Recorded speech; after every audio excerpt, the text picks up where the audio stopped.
आखाती युद्धाचा चटका महाराष्ट्राच्या खानावळींना. ठाण्यात 60% हॉटेल बंद. पुण्यात पोळी भाजी केंद्रावरील दर दुप्पट. अनेक हॉटेलमध्ये चुलीवर स्वयंपाक करण्याची वेळ, तर छोट्या टपऱ्या बंद होण्याच्या मार्गावर.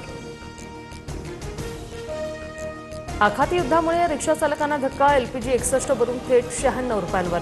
10 दिवसात एलपीजीचे दर वधारले. नाशिक संभाजीनगरमध्ये गॅससाठी रिक्षाचा लांब रांगा. पुण्यात जिल्हाधिकाऱ्यांच्या आदेशाची पायमल्ली. घरपोच सिलेंडरचं रस्त्यावरच वाटप. मार्केट यार्ड परिसरात पुन्हा एकदा सिलेंडरसाठी रांगा लागल्या. जालन्यात गॅस एजन्सी गोडाऊन फोडून 110 सिलेंडरची चोरी. उटवद शिवारातील घटना. 5.5 लाखांचा मुद्देमाल चोरीला. पोलिसात गुन्हा दाखल. पुण्याच्या चाकणमध्ये गॅसचा काळा बाजार उघड. ट्रकमधून सिलेंडर विक्री कॅमेऱ्यात कैद. 3 आरोपी फरार. तपास सुरू. तर नाशिकमध्येही विनापरवाना सिलेंडरने भरलेले ट्रक जप्त. 11 महिन्यात देशात महागाईचा उच्चांक. डाळी, भाज्या आणि अन्नपदार्थ महागले. बासमती तांदळातही 5 ते 10 रुपयांची वाढ. आखाती देशातील युद्धामुळे सोन्या चांदीच्या दरात पडझड. चांदी 9,000 तर सोनं 2,950 रुपयांनी स्वस्त.